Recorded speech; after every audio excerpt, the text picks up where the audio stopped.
Anggota DPR, gila hormat dan gak tahu diri ini merasa tersinggung disamakan dengan buruh, tukang becak, dan rakyat berpenghasilan UMR.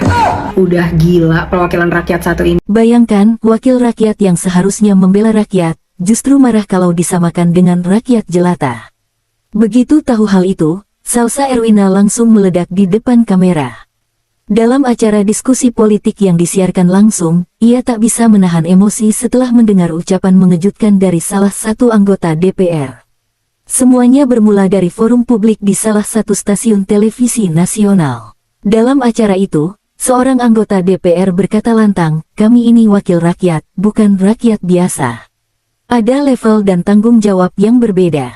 Kalimat itu sontak membuat suasana studio hening. Beberapa tamu undangan hanya bisa saling pandang, tak percaya dengan pernyataan yang barusan keluar. Namun tidak bagi Salsa Erwina. Aktivis muda yang dikenal vokal soal kesetaraan sosial itu langsung menegakkan badan, menatap tajam ke arah sang anggota DPR. Raut wajahnya berubah serius, dan dalam hitungan detik, tensi forum itu pun langsung memanas.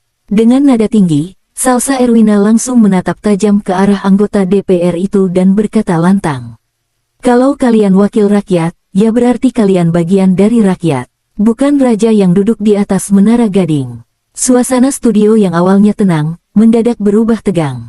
Beberapa penonton di lokasi bertepuk tangan kecil, sementara yang lain hanya terdiam, menahan napas.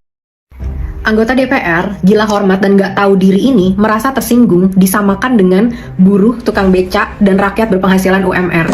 Udah gila perwakilan rakyat satu ini. Jika anggota DPR akan mendapatkan tunjangan rumah jabatan, sebaliknya rakyat yang bergaji UMR siap-siap bakal dipotong tuh gajinya 3% untuk bayar iuran tabungan perumahan rakyat. Bang Dedi, tidak melihat ini menjadi hal yang kontras antara apa yang akan didapatkan anggota DPR dengan rakyat? Ya, Anda mencampur aduk masalah. Ya, jadi mau ketika DPR dibandingkan rakyat jelata yang katakan tukang beca atau buruh, di situ Anda mengalami sesat logika. Enggak, kita bandingkan dengan rakyat yang gaji UMR. Gaji UMR. Ya, kan aneh kamu membandingkan dengan gaji UMR, Mbak. Ya, kalau mau bicara gaji, saya sebelum masuk DPR, gaji saya tahun 2000-an sudah 80 juta. Udah gitu nggak bisa menjelaskan apa rasionalnya dia berhak untuk dibayar jauh lebih besar dibandingin tukang becak, buruh, dan rakyat gaji UMR. Udah jelas-jelas kita semua pekerja di Indonesia adalah tulang punggung dari anggaran pemerintah. Dia bayar pajak aja enggak. Jadi siapa yang sebenarnya mengemban tugas negara di sini? Dia bilang gaji saya 80 juta sebelum join DPR. Kecil amat pak, gaji cuma 80 juta. Ketahuan sih, pantesan ngomongnya nggak nyambung. Kalau memang dibilang gaji dari DPR itu rendah, ngapain join DPR? Kita juga nggak pengen punya perwakilan yang arogan, nggak punya logika, ngomongnya nggak nyambung. Emosi lagi nih orang, bener-bener gila hormatnya udah nggak ada obat. Dia minta dibandingin, harusnya bandingin gaji saya bukan dengan rakyat, tapi bandingkan gaji saya dengan petugas BUMN katanya. Mau dibandingin sama BUMN yang rugi triliunan setiap tahun itu, yang di dalamnya korup dan gak becus memanajemen perusahaan-perusahaan milik negara. Pak, kalau mau banding-bandingin sama yang lebih bagus, bukan sama yang lebih jelek. Ini aja udah jelas banget mentalitasnya. Dia join ke situ untuk memperkaya dirinya. Nggak ada di situ dia bahas mengenai kesejahteraan rakyat. Nggak ada di percakapan itu dia bahas tentang kontribusinya terhadap rakyat. Ngomongin gaji terdepan, ngomongin hasil kerja. Loyo, kalau mau bandingin sama yang bagus, bandingin tuh sama pemerintah Swedia, pemerintah Skandinavia, nggak dapat tunjangan rumah, nggak dapat tunjangan mobil, gajinya juga sama aja kayak pegawai-pegawai yang lain. Kenapa? Karena mereka mewakili masyarakat. Dan apa hasil kerjanya? Negara-negara Skandinavia adalah negara-negara paling makmur di dunia, paling bahagia, dan paling rendah korupsinya. Karena mindsetnya benar, bukan mindset gila hormat seperti situ. Ini gengs, ada karyawan tersinggung disamakan sama bosnya. Masuk di akal nggak sih orang kayak gini? Dia yang kerja di sana dibayar gajinya dari pendapatan bos-bosnya, tersinggung disamakan sama bosnya. Karyawan nggak tahu diri ini mau kita apain nih gengs? Tag dong di bawah siapa sih namanya ini orangnya dan siapa partainya. Jangan sampai kita pernah pilih orang ini lagi. Suruh aja kerja di luar yang katanya gajinya 80 juta. Yakin tuh gajinya 80 juta? Kalau iya ngapain join pemerintahan? Lebih besar emang pendapatannya di pemerintahan. Salsa terus melanjutkan, dengan suara bergetar tapi penuh keyakinan. Jabatan kalian ada karena suara rakyat. Tapi kenapa, setelah duduk di kursi empuk, kalian justru lupa siapa yang kalian wakili? Kamera menyorot wajah para anggota DPR yang tampak gelisah. Beberapa berusaha tersenyum kaku, tapi jelas kata-kata itu menusuk. Sementara itu, di media sosial, cuplikan momen itu mulai menyebar. Tagar-tagar Salsa Erwina trending menjadi sorotan, dan publik mulai bicara tentang kesenjangan, tentang arogansi, dan tentang arti sebenarnya dari kata wakil rakyat. Tak butuh waktu lama, Cuplikan kemarahan Salsa Erwina itu langsung menyebar ke seluruh media sosial. TikTok, Instagram, hingga X, semuanya ramai memperbincangkan satu hal. Keberanian Salsa melawan arogansi para pejabat. Tagar-tagar wakil rakyat atau penguasa merajai trending topik selama berhari-hari.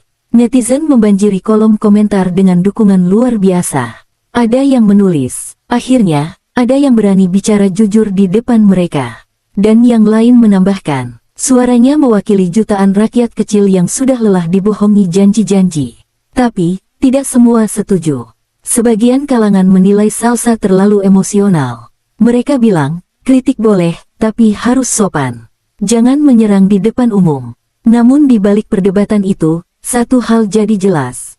Kemarahan Salsa Erwina berhasil menggugah kesadaran publik, bahwa di negeri ini, suara rakyat kecil sering kali kalah nyaring. Sampai ada seseorang yang berani berdiri dan bersuara. Kalau kita lihat lebih dalam, kemarahan Salsa Erwina sebenarnya bukan sekadar emosi, tapi bentuk kepedulian terhadap prinsip dasar demokrasi. Dalam sistem demokrasi, wakil rakyat seharusnya menjadi jembatan antara suara rakyat dan kebijakan negara. Bukan malah merasa lebih tinggi atau terpisah dari masyarakat yang diwakilinya. Karena ketika seorang pejabat mulai menganggap dirinya berbeda level dari rakyat, disitulah kepercayaan publik mulai runtuh. Sikap seperti yang dikritik oleh Salsa mencerminkan fenomena sosial yang nyata, di mana kekuasaan kadang membuat orang lupa asalnya. Lupa bahwa setiap kursi di parlemen dibangun dari keringat dan harapan jutaan rakyat kecil. Dan yang lebih penting lagi, politik sejatinya bukan tentang siapa yang lebih tinggi, tetapi tentang siapa yang lebih siap melayani. Di akhir tayangan, Salsa Erwina menutup dengan kalimat yang kini viral di mana-mana. Jabatan itu hanya sementara, tapi harga diri dan moral, itu yang abadi. Ucapan sederhana itu terasa menamparkan banyak pihak. Karena sejatinya, kekuasaan bukan untuk ditinggikan, tapi untuk digunakan melayani mereka yang memberi kepercayaan. Kemarahan Salsa menjadi cermin, bahwa di negeri ini, rakyat tidak butuh pejabat yang sempurna. Mereka hanya butuh wakil yang tetap rendah hati, yang sadar bahwa tanpa rakyat, tak akan ada kata wakil. Dan dari kejadian ini, publik belajar satu hal penting. Keadilan sosial tidak lahir dari pidato, tapi dari sikap. Sikap menghormati rakyat yang telah memberi mandat. Tanda hubung. Disclaimer, cerita ini bersifat fiksi edukatif. Seluruh nama, dialog, dan peristiwa hanyalah rekaan untuk tujuan pembelajaran sosial dan politik. Tidak menggambarkan kejadian, lembaga, atau tokoh nyata.